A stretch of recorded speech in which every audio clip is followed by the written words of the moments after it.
नमस्कार। इस ब्रीफिंग में शामिल होने के लिए आप सभी का धन्यवाद। जैसा कि आप सभी जानते हैं, 22 अप्रैल 2025 को लश्कर-ए-तैयबा से संबंधित पाकिस्तानी और पाकिस्तान प्रशिक्षित आतंकवादियों ने भारत में जम्मू और कश्मीर के पहलगाम में भारतीय पर्यटकों पर बर्बरतापूर्ण हमला किया। 25 भारतीयों और एक नेपाली नागरिक को कायरतापूर्ण मौत के घाट उतार दिया गया। मुंबई के 26 नवंबर 2008 के हमलों के बाद यह भारत में हुई किसी आतंकवादी हमले में मारे गए आम नागरिकों की संख्या की दृष्टि से सबसे गंभीर घटना है। पहलगाम का हमला अत्यधिक बर्बरतापूर्ण था, जिसमें वहां मौजूद लोगों को करीब से और उनके परिवारों के सामने सिर पर गोली मारी गई। हत्या के इस तरीके से परिवार के सदस्यों को जानबूझकर आघात पहुंचाया गया। साथ ही उन्हें यह नसीहत भी दी गई कि वे वापस जाकर इस संदेश को पहुंचा दें। यह हमला स्पष्ट रूप से जम्मू और कश्मीर में बहाल हो रही सामान्य स्थिति को बाधित करने के उद्देश्य से किया गया था। चूंकि पर्यटन फिर से अर्थव्यवस्था का मुख्य आधार बन रहा था, इस हमले का मुख्य उद्देश्य इसे प्रतिकूल रूप से प्रभावित करना था। पिछले वर्ष आप सभी जानते हैं 2.25 करोड़ से अधिक पर्यटक कश्मीर आए थे। इस हमले का मुख्य उद्देश्य इसलिए संभवतः यह था कि इस संघ राज्य क्षेत्र में विकास और प्रगति को नुकसान पहुंचाकर इसे पिछड़ा बनाए रखा जाए और पाकिस्तान से लगातार होने वाले सीमा पार आतंकवाद के लिए उपजाऊ जमीन बनाने में सहायता की जाए। हमले का यह तरीका जम्मू और कश्मीर और शेष राष्ट्र दोनों में सांप्रदायिक दंगे भड़काने के उद्देश्य से भी प्रेरित था। इसका श्रेय सरकार और भारत के सभी नागरिकों को दिया जाना चाहिए कि इन प्रयासों को विफल कर दिया गया। एक समूह ने खुद को रेजिस्टेंस फ्रंट TRF कहते हुए इस हमले की जिम्मेदारी ली है। यह समूह संयुक्त राष्ट्र द्वारा प्रतिबंधित पाकिस्तानी आतंकवादी समूह लश्कर-ए-तैयबा से जुड़ा हुआ है। यह उल्लेखनीय है कि भारत ने मई और नवंबर 2024 में संयुक्त राष्ट्र की 1267 कमेटी की सैंक्शंस मॉनिटरिंग टीम को अर्धवार्षिक रिपोर्ट प्रस्तुत की थी, जिसमें TRF के बारे में साफ इनपुट दिए गए थे। इससे पाकिस्तान स्थित आतंकवादी समूहों के लिए कवर के रूप में TRF की भूमिका सामने आई थी। इससे पहले भी दिसंबर 2023 में भारत ने इस टीम को लश्कर-ए-तैयबा और जैश-ए-मोहम्मद के बारे में सूचित किया था, जो TRF जैसे छोटे आतंकवादी समूहों के माध्यम से अपनी गतिविधियों को संचालित कर रहे हैं। इस संबंध में 25 अप्रैल को UN सिक्योरिटी काउंसिल प्रेस वक्तव्य में TRF के संदर्भ को हटाने के लिए पाकिस्तान के दबाव पर भी ध्यान दिया जाना चाहिए। पहलगाम आतंकवादी हमले की जांच से पाकिस्तान के साथ आतंकवादियों के संपर्क उजागर हुए हैं। रेजिस्टेंस फ्रंट द्वारा किए गए दावे और लश्कर-ए-तैयबा से ज्ञात सोशल मीडिया हैंडल द्वारा इसको रीपोस्ट किया जाना इसकी पुष्टि करता है। चश्मदीद गवाहों और विभिन्न जांच एजेंसियों को उपलब्ध अन्य सूचनाओं के आधार पर हमलावरों की पहचान भी हुई है। हमारी इंटेलिजेंस ने इस टीम के योजनाकारों और उनके समर्थकों की जानकारी जुटाई है। इस हमले की रूपरेखा भारत में सीमा पार आतंकवाद को अंजाम देने के पाकिस्तान के लंबे ट्रैक रिकॉर्ड से भी जुड़ी हुई है, जिसके लिखित और स्पष्ट दस्तावेज उपलब्ध हैं। पाकिस्तान दुनिया भर में आतंकवादियों के लिए एक शरण स्थल के रूप में पहचान बना चुका है। यहां अंतर्राष्ट्रीय स्तर पर प्रतिबंधित आतंकवादी सजा पाने से बचे रहते हैं। इसके अलावा पाकिस्तान ने इस मुद्दे पर विश्व और फाइनेंशियल एक्शन टास्क फोर्स जैसे अंतर्राष्ट्रीय मंचों को जानबूझकर गुमराह करने के लिए भी जाना जाता है। साजिद मीर का मामला, जिसमें इस आतंकवादी को पाकिस्तान ने मृत घोषित कर दिया था और फिर अंतर्राष्ट्रीय दबाव के परिणाम स्वरूप वो जीवित पाया गया, इसका सबसे स्पष्ट उदाहरण है। यह स्वाभाविक है कि पहलगाम में हुए इस हमले से जम्मू और कश्मीर के साथ साथ भारत के अन्य भागों में भी आक्रोश देखा गया। हमलों के बाद भारत सरकार ने स्वाभाविक रूप से पाकिस्तान के साथ संबंधों को लेकर कुछ कदम उठाए। आप सभी उन निर्णयों से अवगत हैं जिसकी घोषणा 23 अप्रैल को की गई थी। तथापि यह आवश्यक समझा गया कि 22 अप्रैल के हमले के अपराधियों और उनके योजनाकारों को न्याय के कटघरे में लाया जाए। हमलों के एक पखवाड़े के बाद भी पाकिस्तान द्वारा अपने क्षेत्र या अपने नियंत्रण वाले क्षेत्रों में आतंकवादियों की इंफ्रास्ट्रक्चर के विरुद्ध कार्रवाई करने के लिए कोई स्पष्ट कदम नहीं उठाया गया है। उल्टे वो इनकार करने और आरोप लगाने में ही लिप्त रहा है। पाकिस्तान आधारित आतंकवादी मॉड्यूल्स पर हमारी खुफिया निगरानी ने संकेत दिया है कि भारत के विरुद्ध आगे भी हमले हो सकते हैं। अतः इनको रोकना और इनसे निपटना दोनों को बेहद आवश्यक समझा गया। आज सुबह, जैसा कि आपको ज्ञात होगा, भारत ने इस तरह के सीमा पार हमलों का जवाब देने और उन्हें रोकने तथा उनका प्रतिरोध करने के अपने अधिकार का प्रयोग किया है। यह कार्यवाही नपीतुली, नॉन एस्केलेटरी, आनुपातिक और जिम्मेदारीपूर्ण है। यह आतंकवाद की इंफ्रास्ट्रक्चर को समाप्त करने और भारत में भेजे जाने वाले संभावित आतंकवादियों को अक्षम बनाने पर केंद्रित है। आपको यह भी स्मरण होगा कि 25 अप्रैल 2025 को संयुक्त राष्ट्र सुरक्षा परिषद ने पहलगाम आतंकवादी हमले पर एक प्रेस वक्तव्य जारी किया था, जिसमें आतंकवाद के इस निंदनीय कार्य के अपराधियों, आयोजकों, फाइनेंसरों और प्रायोजकों को जवाबदेह ठहराने और उन्हें न्याय के दायरे में लाने की आवश्यकता पर जोर दिया गया था। भारत की आज की इस कार्रवाई को इसी संदर्भ में देखा जाना चाहिए। Good morning. Thank you all for joining this briefing. As you are all aware, on April 22, 2025, Pakistani and Pakistan-trained terrorists belonging to the Lashkar-e-Taiba carried out a savage attack on Indian tourists at Pahalgam in Jammu and Kashmir in India.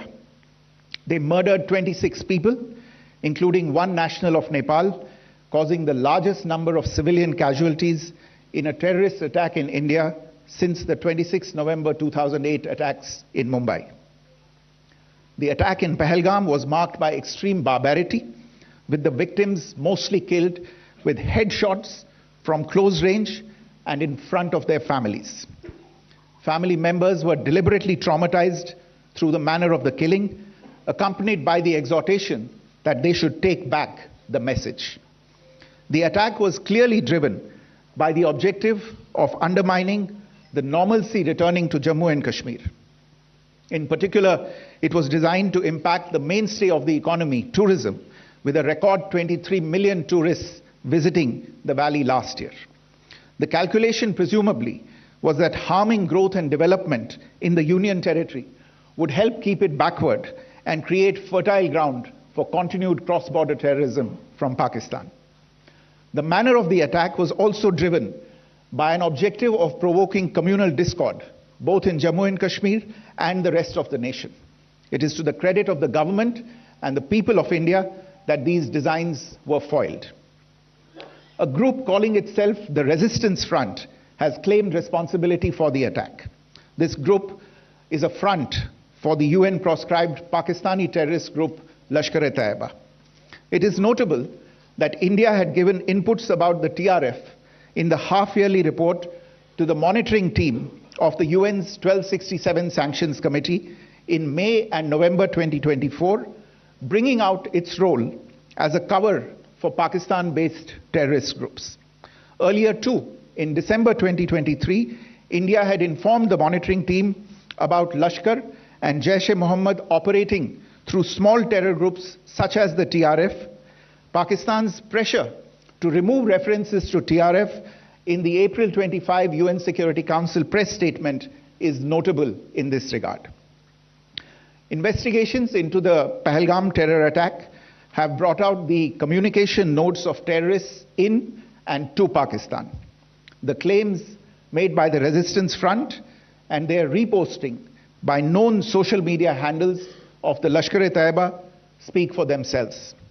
Identification of the attackers based on eyewitness accounts as well as other information available to law enforcement agencies has also progressed. Our intelligence has developed an accurate picture of the planners and backers of this team. The features of this attack also tie in with Pakistan's long track record of perpetrating cross-border terrorism in India, which is well documented and beyond question. Pakistan also has a well-deserved reputation as a haven for terrorists from around the world, with internationally proscribed terrorists enjoying impunity there. In addition, Pakistan has been known to willfully mislead the world and international forums, such as the Financial Action Task Force, on this issue. The Sajid Mir case, in which this terrorist was declared dead, and then, in response to international pressure, brought back to life, found alive and arrested, is the most glaring example. The latest attack in Pahalgam has understandably generated deep anger in Jammu and Kashmir and in other parts of India. Following the attacks, the government of India naturally responded with a set of initial measures relating to our engagement with Pakistan. You're all aware of the decisions that were announced on the 23rd of April. However, it was deemed essential that the perpetrators and planners of the 22nd April attack be brought to justice. Despite a fortnight having passed since the attacks, there has been no demonstrable step from Pakistan to take action against the terrorist infrastructure on its territory or on territory under its control. Instead, all it has indulged in are denials and allegations. Our intelligence monitoring of Pakistan-based terrorist modules indicated that further attacks against India were impending. There was thus a compulsion both to deter and to preempt. Earlier this morning, as you would be aware, India exercised its right to respond and preempt as well as deter more such cross-border attacks. These actions were measured, non-escalatory, proportionate, and responsible. They focused on dismantling the terrorist infrastructure and disabling terrorists likely to be sent across to India. You would also recall that the Security Council on 25th April 2025 had issued a press statement on the Pahalgam terror attack, underlining, and I quote, the need to hold perpetrators, organizers, financiers, and sponsors of this reprehensible act of terrorism accountable and bring them to justice, unquote. India's latest actions should be seen in this context. Joining me for this briefing on our actions earlier this morning are Colonel Sophia Qureshi and Wing Commander Vyomika Singh. I will request them to share some details regarding Operation Sindoor with all of you.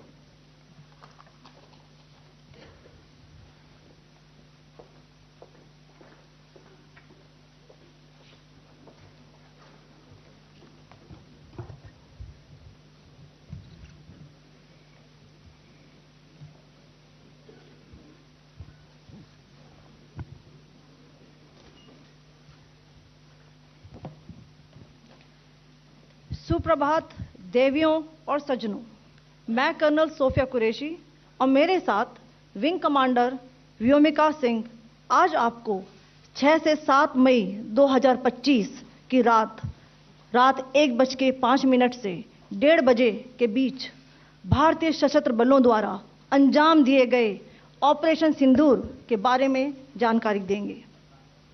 Operation सिंदूर 22 अप्रैल को पहलगाम में हुए विभत्स आतंकवादी हमले के शिकार मासूम नागरिकों व उनके परिवारों को न्याय देने के लिए लॉन्च किया गया था। इस कार्रवाई में 9 टेररिस्ट कैंप्स को टारगेट किया गया और पूरी तरह से इसे बर्बाद किया गया। पाकिस्तान में पिछले 3 दशकों से टेरर इंफ्रास्ट्रक्चर का निर्माण हो रहा है। इसमें recruitment, indoctrination centres, training areas व लॉन्च पैड शामिल थे, जो पाकिस्तान और पाक अधिकृत जम्मू कश्मीर POJK दोनों में फैले हैं। Operation Sindoor was launched by Indian Armed Forces to deliver justice to the victims of Pahalgam terror attack and their families. 9 terrorist camps were targeted and successfully destroyed. Over the last 3 decades, Pakistan has systematically built terror infrastructure. It is a complex web of recruitment and indoctrination centers, training areas for initial and refresher courses, and launch pads for handlers. These camps are located both in Pakistan as well as Pakistan-occupied Jammu and Kashmir areas. Some of the well-known training camps are located, as you can see on the screen. They are distributed from Savai Nala in the north, counting to approximately 21, ending at Bhagalpur to the south. इन लक्ष्यों का चयन विश्वसनीय intelligence सूचनाओं के आधार पर हुआ ताकि आतंक गतिविधियों की रीढ़ तोड़ी जा सके, और यह खास ध्यान दिया गया कि निर्दोष नागरिकों और सिविलियन इंस्टॉलेशन को नुकसान न पहुंचे। The selection of these targets for Operation Sindoor was based on credible intelligence inputs and role of these facilities in perpetrating the terror activities. The locations were so selected to avoid damage to civilian infrastructures and loss of any civilian lives. This was done with due diligence, and the camps selected for targeting and their engagement will now be shown to you one by one. POJK के targets मैं आपको बताना चाहूंगी। सबसे पहले सवाई नाला camp Muzaffarabad, जो कि POJK के लाइन ऑफ कंट्रोल से 30 किलोमीटर दूर है। यह एक लश्कर-ए-तौयबा का ट्रेनिंग सेंटर था। 20 अक्टूबर 2024 सोनमर्ग, 24 अक्टूबर 24 गुलमर्ग, 22 अप्रैल 2025 पहलगाम, इन हमलों के आतंकियों ने यहीं से प्रशिक्षण लिया था। सैयदना बिलाल कैंप मुजफ्फराबाद, यह एक जैश-ए-मोहम्मद का स्टेजिंग एरिया है। यह हथियार, विस्फोटक और जंगल सर्वाइवल ट्रेनिंग का केंद्र भी था। गुलपुर कैंप कोटली, यह LOC से 30 किलोमीटर दूर था। लश्कर-ए-तौयबा का बेस था, जो रजौरी, पुंछ में सक्रिय था। 20 अप्रैल 2023 को पुंछ में और 9 जून 2024 को तीर्थ यात्रियों के बस हमले में यहीं से आतंकी को ट्रेन किया गया था।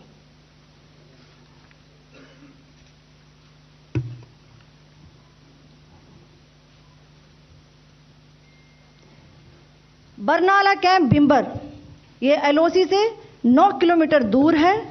यहां पर हथियार, हैंडलिंग, IED व जंगल सर्वाइवल का प्रशिक्षण केंद्र था। अब्बास कैंप कोटली,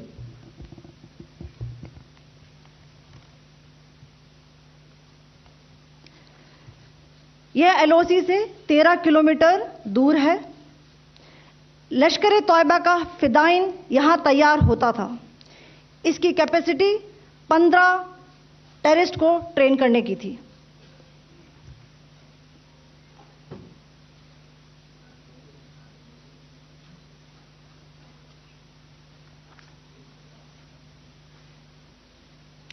अब मैं पाकिस्तान के अंदर के टारगेट से अवगत कराना चाहूंगी। पहला, सर्जल कैंप सियालकोट, यह अंतर्राष्ट्रीय सीमा से 6 किलोमीटर की दूरी पर है, सांबा कठवा के सामने।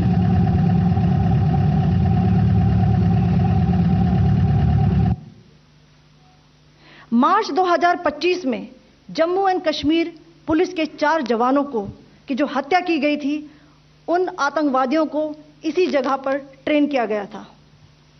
दूसरा, महमूना जाया कैंप सियालकोट, यह 18 से 12 किलोमीटर IB से दूर था। हिजबुल मुजाहिदीन का बहुत बड़ा कैंप था। ये कठुआ जम्मू क्षेत्र में आतंक फैलाने का नियंत्रण केंद्र था। पठानकोट एयरफोर्स बेस पर किया गया हमला भी इसी कैंप से प्लान और डायरेक्ट किया गया था। मरकज ताइबा मुरीद के, यह आईबी से 18 से 25 किलोमीटर दूरी पर है। 2008 के मुंबई हमले के आतंकी भी यहीं से प्रशिक्षित हुए थे। अजमल कसब व डेविड हेडली भी यहां ट्रेन हुए थे।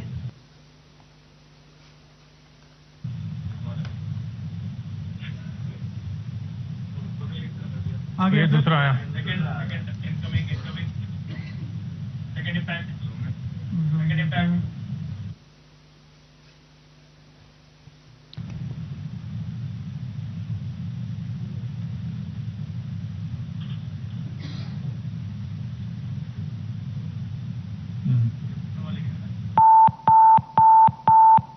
टारगेट 10 हुआ है सर अभी।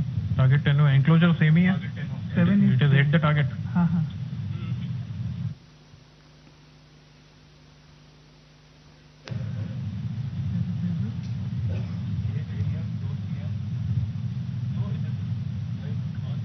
आ गया सर इम्पैक्ट।